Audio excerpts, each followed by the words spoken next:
నమస్కారం. City news కి స్వాగతం. ముందుగా ముఖ్యాంశాలు.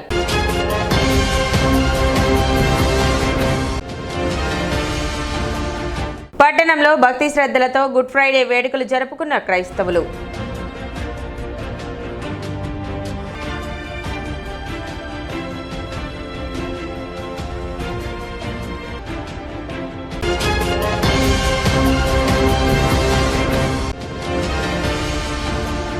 కొనసాగుతున్న అగ్నిమాపక వారోత్సవాలు. అగ్ని ప్రమాదాలపై అవగాహన కల్పిస్తున్న సిబ్బంది.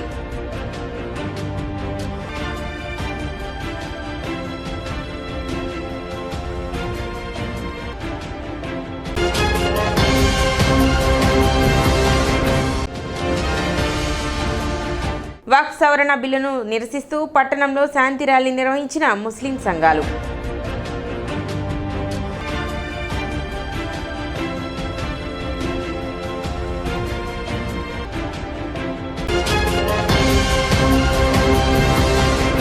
పట్టణంలో పలు ప్రార్థనా మందిరాల్లో గుడ్ ఫ్రైడే వేడుకలు శుక్రవారం ఘనంగా నిర్వహించారు. ఉదయం 11 గంటల నుండి మధ్యాహ్నం 3 గంటల వరకు క్రీస్తు కృపాలయం, సెంటినరీ లూథరన్ చర్చి, హయ్యర్పేట ప్రార్థనా మందిరాల్లో 3 గంటల వరకు ప్రత్యేక ప్రార్థనలు నిర్వహించారు. పాస్టర్ డాక్టర్ వేముల సర్వోన్నతరావు అధ్యక్షతన క్రీస్తు శిలువపై పలికిన 7 మాటలను పలువురు దైవ సేవకులు వివరించారు. క్రీస్తు శిలువ వేయబడి శిలువ ద్వారా మానవాళికి మహత్తర సందేశం అందిన రోజుగా గుడ్ ఫ్రైడే పరిగణించబడుతుందని పలువురు దైవ సేవకులు వాక్యోపదేశం చేశారు. అనంతరం సాయంత్రం 4:30 గంటలకు ఐతానగర్ క్రీస్తు కృపాలయం నుండి అంబేద్కర్ చౌక్ వరకు క్రీస్తు శిలువ ధారణ కార్యక్రమాన్ని నిర్వహించారు. శిలువను మోస్తున్న క్రీస్తును సైనికులు కొరడా దెబ్బలతో ఈడ్చుకెళ్తున్న దృశ్యాలను చూపర్లను కంటతడి పెట్టించింది. సర్వ మానవాళి కోసం క్రీస్తు శిలువపై మృతి చెంది తిరిగి పునరుద్ధానుడైన వాక్యాలను పలువురు దైవ సేవకులు వివరించారు. పెద్ద సంఖ్యలో క్రైస్తవులు పాల్గొన్నారు. ఈ కార్యక్రమంలో క్రీస్తు వేషం, బొట్టుల వేషాలు వేసినటువంటి వ్యక్తులు ఆ రీతిగా మన మధ్య ఉండటానికి కారణం ఆ పిల్లలు కాదు, వాళ్ళ గొప్పతనము కాదు. టోటల్ క్రెడిట్ గోస్ టు మా మామగారు ప్రభాకర్ గారు. ఇది మొత్తం 4 రోజుల నుంచి శ్రమపడి పనిచేశాడు. అందును బట్టి మామ ప్రభాకర్ని నేను అభినందిస్తూ ఉన్నాను. పైకి మైక్ పర్మిషన్ విషయాల్లో వీటన్నిటిలో కూడా నాది ఏ పాత్ర లేదు. తమ్ముడు ప్రదీప్, మీరు ఇచ్చిన ప్రోత్సాహాన్ని బట్టి, సహకారాన్ని బట్టి కన్నీటితో, ఆనంద బాష్పాలతో నేను మీకు కృతజ్ఞతలు తెలియచేసుకుంటూ రాబోతున్న కాలం మీ అందరి జీవితంలో ఆశీర్వాదకరమైన కాలంగా ఉండాలని ప్రార్థిస్తున్నాను. ప్రత్యేకంగా నా క్వయర్, మా సండే స్కూల్ టీచర్స్ వారు ఇచ్చిన ప్రోత్సాహం చాలా గొప్పది. వాస్తవానికి ఉదయం నుంచి వాళ్ళు అలసిపోయి ఉన్న మరలా పాపం యూనిఫామ్ మీద రావడం అంటే కష్టమైన పని. తిట్టుకుంటూనూ కొట్టుకుంటూ ఈరోజు దానికి ఒక ప్రత్యేకత ఉంది. యేసు ప్రపంచ దేశాలలో, అన్ని దేశాలలో జరుపుకునేటువంటి ఇది పెద్ద గొప్ప పండుగ. ఇస్రాయల్ దేశంలోకి వెళ్తే గత 4 రోజుల నుండి ఇస్రాయల్ దేశంలో మీరు చూస్తే భయంకరంగా ఈ పండుగ చేసుకుంటూ ఉంటారు.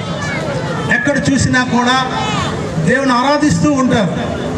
ఎందుకంటే ఈరోజు యేసయ్య సిలువలో మరణించినటువంటి విధానం. ఎందుకంటే ఆయన నిన్ను నన్ను తన మనసులో పెట్టుకొని ఆయన నీకు నాకు మరణ భయాన్ని తీసివేయటానికి, నీకు నాకు తిరిగి పరలోక రాజ్యాన్ని అనుగ్రహించడానికి యేసు ప్రభువారు పాప విమోచన క్రయధనముగా తన ప్రాణమును నీ కొరకు నా కొరకు బలియాగముగా అర్పించినటువంటి యేసు ప్రభువారు ఈరోజు శుభ శుక్రవారం నాడు మన కోసం మరణించారు. సిలువలో నుండి ఆయన మాట్లాడిన 7 మాటలు కూడా ప్రపంచానికి, మరి ఈ లోకానికి గొప్ప సువార్తను ప్రకటించాడని చెప్పట్లో ఎలాంటి సందేహం లేదు. మొట్టమొదటి మాటగా క్షమాభావాన్ని ఆయన తెలియచేశాడు. రెండవ మాటగా చూస్తే నిశ్చయత, మరి వాగ్దానంతో కూడినటువంటి మాటను ఆయన చెప్పాడు. మూడవదిగా బాధ్యత, తల్లి విషయంలో శిలువ మీద ఉండి కూడా కుమారునికి, మరి తల్లిని ఏ విధముగా కాయాలు లేకపోతే కాపాడాలో, తోడుగా ఉండాలో శిష్యునిగా అప్పచెప్పుతూ ఉన్నాడు. మరి మొదటి మాట 7వ మాటలో తండ్రి పిలిచే ఆయన, 4వ మాటలో నా దేవా నా దేవా అంటే కుమారునిగా, ఆయన పంపించిన వానిగా వచ్చిన ఆయన నాకు దేవుడై ఉన్నాడు అనే సత్యాన్ని ఆయన శిలువ మీద ఉండి కూడా ఆ సత్యాన్ని ప్రపంచానికి చాటి చెప్పాడు. ఇటీవల కేంద్ర ప్రభుత్వం పార్లమెంటులో చట్టం చేసిన వక్ఫ్ బిల్లును వ్యతిరేకిస్తూ ముస్లిం సంఘాల ఆధ్వర్యంలో శాంతి ర్యాలీ నిర్వహించారు. ఇందులో భాగంగా శుక్రవారం ముస్లిం సంఘాలు పట్టణంలో భారీ ర్యాలీ నిర్వహించాయి. ఈ ర్యాలీ వహాబ్ చౌక్ నుండి ప్రారంభమై town church, Bose road, Gandhi Chowk మీదుగా శివాజీ చౌక్ వరకు చేరుకొని అక్కడ నిరసన తెలిపారు. వక్ఫ్ చట్టంతో వక్ఫ్ ఆస్తులను నాశనం చేయడానికి, వక్ఫ్ ఆస్తులను హిందూ సంఘాలకు కట్టబెట్టడానికి మోడీ కుట్ర చేస్తున్నారని పలు ముస్లిం సంఘాలు ఆగ్రహం వ్యక్తం చేశాయి. వెంటనే ఈ బిల్లును విరమించుకోవాలని వారు డిమాండ్ చేశారు. ఈ ర్యాలీలో పలు రాజకీయ పార్టీలు, స్వచ్ఛంద సంస్థలు పాల్గొని మద్దతు తెలిపాయి.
క్రిస్టియన్ మరియు మైనారిటీ సోదరులందరి యొక్క ఆస్తుల మీద కన్నువేయడం అనేది చాలా దురదృష్టకరమైనటువంటి విషయం. ముస్లిం మైనారిటీస్, క్రిస్టియన్ మైనారిటీస్, ఇంకా ఏ మతాలు మైనారిటీలుగా ఈ యొక్క భారతదేశంలో ఉంటూ ఉన్నవో వారందరూ కూడా ఈ రోజున భయాందోళనలో మేము అందరం ఉంటూ ఉన్నాం. ముఖ్యంగా క్రైస్తవులు, ముస్లింలు భయాందోళన మేము బ్రతకడానికి కారణం ఏమిటంటే భారతదేశంలో ప్రశాంతమైనటువంటి మత సామరస్యంతో జీవిస్తున్నటువంటి క్రిస్టియన్లు, ముస్లింలు, హిందువుల మధ్య గత 10 సంవత్సరాలు 12 సంవత్సరాలుగా మతతత్వ పార్టీగా ఆవిర్భవించినటువంటి భారతీయ జనతా పార్టీ ఆధ్వర్యంలో వారి యొక్క రహస్య ఎజెండాను వారు ఒక్కొక్కటిగా మరి భారతదేశంలో శాంతి లేకుండా చేయడానికి వారు ముందుకు తీసుకొని వస్తూ ఉన్నారు. మైనారిటీ ఆస్తుల మీద కన్నులు వేసినటువంటి ప్రభుత్వం మన వక్ఫ్ బోర్డు ఆస్తుల విషయంలో వారు తీసుకొచ్చినటువంటి అమెండ్మెంట్ అనేది చాలా అక్రమమైంది. మన ఆస్తుల మీద మనకే హక్కు లేకుండా చేసేటువంటి హక్కు ఈ యొక్క ప్రభుత్వానికి ఎక్కడి నుంచి వచ్చిందని నేను ప్రశ్నిస్తా ఉన్నాను. ఈ రోజున వక్ఫ్ బోర్డు ఆస్తుల మీద కన్ను వేసినటువంటి వారు రేపొద్దున క్రైస్తవ మిషన్ ఆస్తుల మీద కూడా కన్ను వేస్తారనేటువంటి ఆందోళన మాకున్నది. ఈ మత ఛాందసవాద పార్టీలకు వ్యతిరేకంగా అనేక మంది హిందూ సోదరులు మాకు మద్దతు తెలియజేస్తా ఉన్నారు. దేశవ్యాప్తంగా కూడా ముస్లిం సోదరులంతా కూడా రోడ్డును పడే విధంగా ఇవాళ బీజేపీ ఆర్ఎస్ఎస్ కుట్ర పన్నుతుంది. ఇవాళ వక్ఫ్ ఆస్తులు లక్షల కోట్ల రూపాయలు ఉన్నాయి, ఇవన్నీ కూడా దుర్వినియోగం అవుతుంది. కాబట్టి దీన్ని అన్నింటిని కూడా క్రమబద్ధీకరణ చేయడానికే మేము ఈ చట్టం తీసుకోమని చిలక పలుకులు మోడీ షాలు పలుకుతున్నారంటే ఇంతకంటే దుర్మార్గం మరొకటి లేదు. ఆనాడు అంబేద్కర్ గారు రాసిన రాజ్యాంగం ఇవాళ లౌకిక రాజ్యాంగం, ఇవాళ రాజ్యాంగాన్ని తొంగలో దొక్కి ఇవాళ మనువాద రాజ్యాంగాన్ని తీసుకొచ్చేందుకు ఈ యొక్క మోడీ షాలు బీజేపీ ఆర్ఎస్ఎస్లు కుట్ర పన్నుతున్నాయి. ఇవాటికి 100 సంవత్సరాల కిందట ఆర్ఎస్ఎస్ నాగపూర్లో ఆనాడు ఏదైతే ఎజెండా పెట్టిందో ఈ దేశం మనుధర్మశాస్త్రం ప్రకారం ఉండాలి, అట్లాగే ఈ రాజ్యాంగం ఉండకూడదు, లౌకికవాదం ఉండకూడదు అనేది ఈ ఎజెండాలో ఉంది. దానిలో భాగంగానే ఇవాళ ఒక్కొక్కటి ఒక చట్టం తీసుకొచ్చింది. రేపు క్రిస్టియన్ల యొక్క ఆస్తుల్ని కూడా చర్చిల్ని కూడా అన్నింటిని కూడా అన్యాక్రాంతం చేసేందుకు చేస్తుంది. ఆ తర్వాత హిందువులు కూడా ఆస్తులు కూడా ఆ విధంగా అదానీ అంబానీలకి కట్టబెట్టేందుకు ఒకవేళ ప్రణాళికాబద్ధంగా చేస్తుంది. అంటే ఈ దేశంలో కోట్లాది మంది ముస్లింలు మైనార్టీలు ఈ దేశ పౌరులు కాదా? అంటే 2వ తరగతి పౌరులుగా జీవించాలా? ఈ ఏ చట్టంలో ఉంది అంటే ఈ 11 సంవత్సరాల్లో రాజ్యాంగాన్ని అన్ని కూడా లౌకిక విలువలను కూడా లేకుండా చేయడానికి ఈ ప్రభుత్వం కంకణం కట్టుకుంది. అందుకనే అన్ని పార్టీలు ఇవాళ దీనికి ఒక చట్టానికి వ్యతిరేకంగా రోడ్డు మీదకి రావాలి. सेंट्रल गवर्नमेंट वक्फ बिल जो लाकर है वो बिल सरासर हिंदुस्तान के कानून के खिलाफ है। तमाम माइनॉरिटीज़, मुसलमान, क्रिश्चियंस और जितने भी माइनॉरिटीज़ हैं, हिंदू भाई के सहा हम लोग इस बिल की मुखालफत कर रहे हैं। ये बिल जल्दी से जल्दी हुकूमत वापस ले और स्टेट गवर्नमेंट, टीडीपी गवर्नमेंट से भी, जनसेना गवर्नमेंट से भी हमारी गुजारिश है, आपने इस बिल का साथ दिया जिसकी वजह से मुसलमानों में बहुत नाराज़गी है और ये हमारे प्रॉपर्टीज़ के छीनने का बराबर है। ये बिल, इस बिल की हम पुरजोर मुखालफत कर रहे हैं। हम स्टेट हुकूमत से, टीडीपी से भी और सेंट्रल बीजेपी गवर्नमेंट से भी डिमांड करते हैं कि इस बिल को जल्दी से जल्दी वापस लें। అగ్నిమాపక వారోత్సవాలలో భాగంగా 5వ రోజు పట్టణంలోని పెమ్మసాని హెచ్పి పెట్రోల్ బంక్ నందు అవగాహన కార్యక్రమం నిర్వహించారు. ఎమర్జెన్సీ సమయంలో ఉపయోగించే రెస్క్యూ విధానాలు, ఫైర్ ఎస్టింగ్విషర్స్ ఉపయోగించే విధానాలు వంటివి పెట్రోల్ బంక్ స్టాఫ్ కు మరియు ప్రజలకు ప్రదర్శన ద్వారా తెలియజేయడం మరియు ఎలక్ట్రికల్ అగ్ని ప్రమాదాలు, ఎల్పీజీ గ్యాస్ తో జరుగు అగ్ని ప్రమాదాలు నివారణ జాగ్రత్తలు గురించి ప్రదర్శన ద్వారా తెలిపారు. ఈ కార్యక్రమంలో తెనాలి అగ్నిమాపక కేంద్ర ఇన్ఛార్జ్ అధికారి కె కోట్రెడ్డి, సిబ్బంది మరియు Pemmasani HP petrol bunk staff, ప్రజలు పాల్గొన్నారు.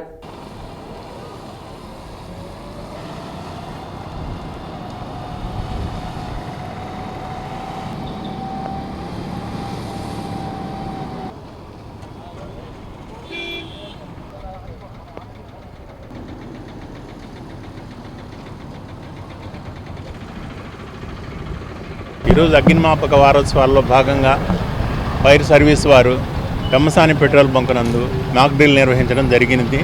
మాకు తెలియని విషయాలు అనేకం మాకు తెలియజేయటమైనది. మా కుర్రవాళ్ళందరికీ ట్రైనింగ్ ఇచ్చారు. కొన్ని చాలా ఇంపార్టెంట్ విషయాలను ఈరోజు మాకు వాళ్ళు తెలియజేశారు. హోమ్ గురించి కూడా డెమో ఇచ్చారు. కాబట్టి ఇలాంటి కార్యక్రమం నిర్వహించడం వలన చాలా మాకు ఉపయోగకరంగాను తెలుసుకోవాల్సిన విషయాలను తెలుసుకోవడం జరిగింది.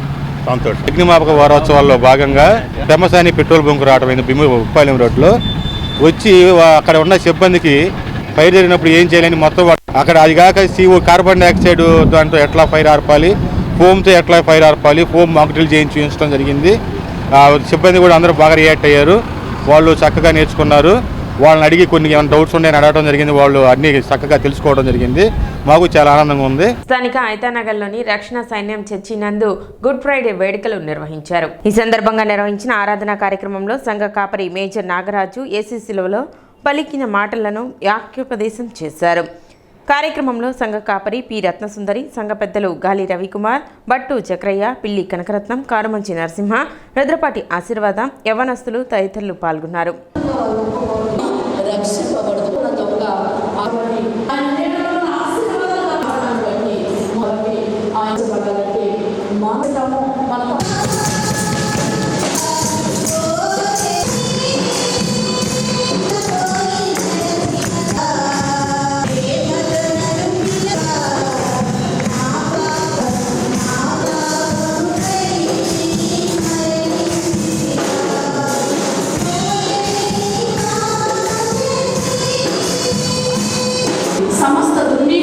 మనల్ని పవిత్రపరచు కనుక ఆయనను మనం ఒప్పుకునే వారంగా ఉండాలి.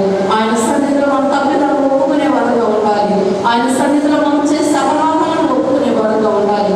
అప్పుడు ఆయన మనలను పవిత్రంగా చేస్తాడని చెప్పి లేఖనం ద్వారా మీకు తెలియజేస్తున్నాను. కనుక ప్రభు నందు ప్రియ దేవుని బిడ్డలారా, ఈ మధ్యాహ్న సమయంలో మరి సిలువలో ఉన్న దొంగ తన యొక్క తప్పును తెలుసుకున్నాడు, పశ్చాత్తాపడి మరి ఆయన గుణం తగ్గించుకుంటున్నాడు. నాకు ఈ శిక్ష పర్వాలేదులే, నేను చనిపోతే ఏమవుతుంది అని అనుకోవట్లేదు. ఇప్పుడు ఒక చిన్న విరామం.